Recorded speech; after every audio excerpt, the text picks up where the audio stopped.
just really positive and instilling confidence. I think when young women are confident, then they can come up in the big moments. You know, we all like to have that clutch player, but what I've learned is that being clutch comes from confidence.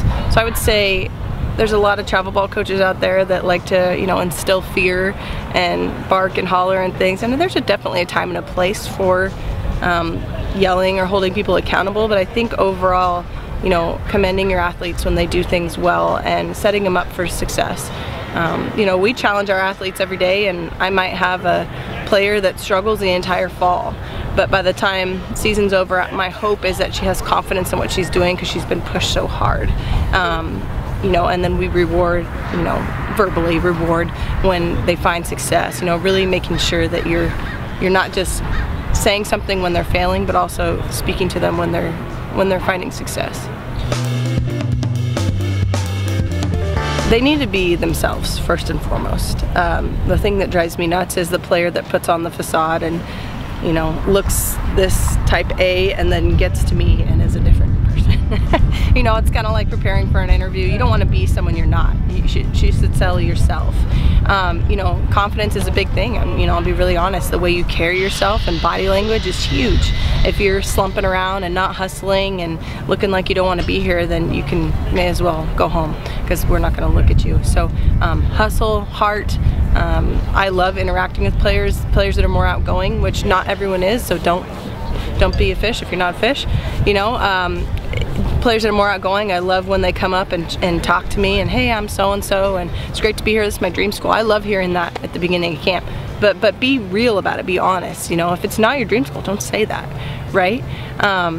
Or you're one of my top schools, or whatever the case may be. I like hearing that. So as far as camps go, I mean, you know, just leaving it all on the field, you know, which is what I kind of tell them each camp. We want you to leave it all on the field and work hard and be coachable. Gotta stop. I think that, you know, back from when I played, it wasn't like that. You know, it was always junior year, senior year, and the extraordinary athletes sometimes began at the end of their sophomore year, really. We have to move in the direction to correct that.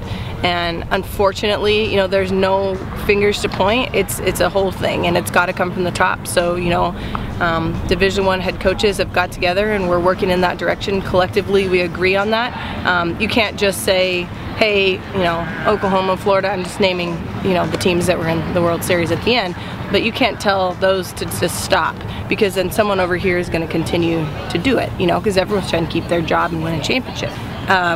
The direction we're moving with the new legislation that's getting ready to come out that everyone will start to see will, you know, just kind of slam the door on that, and it should, you know, come down the pipes in a really good way where it forces everyone's hand on it. And then, you know, I'm hoping that it makes an adjustment that's betterment for the student athletes, for the kids, you know, because they need to be kids. They need to play and not have to worry about recruiting in 8th grade. You know, they should enjoy softball and enjoy competition and not be worried what coach is in the stands. You know, when they're a little bit more mature in high school, that can come. Hard work is everything, right? So, and it's finding your why within the hard work. You know, you could say you got to work hard, you got to work hard. Well, why? So if they don't want to go to college and play, you know, it's understandable. They don't want to work as hard as we do. You need to take an extra 300 swings a day outside of practice if you really want to be the upper echelon of hitter. If you don't want to be the upper echelon of hitter, you're not going to do that. And so I think it's more than hard work. Yeah, you got to work hard, you got to work hard. But if that person doesn't know why they want to work hard, then they won't work hard, because the next part is the how, right? So why I want to work hard? Because I want to win a championship. Now, how am I going to do that? Focusing on every single day.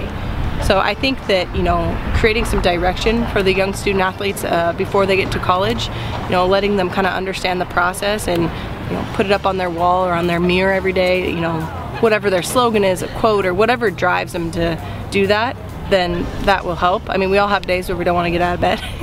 You just want to be lazy. Those are the days that set you apart from losing the championship game and winning it.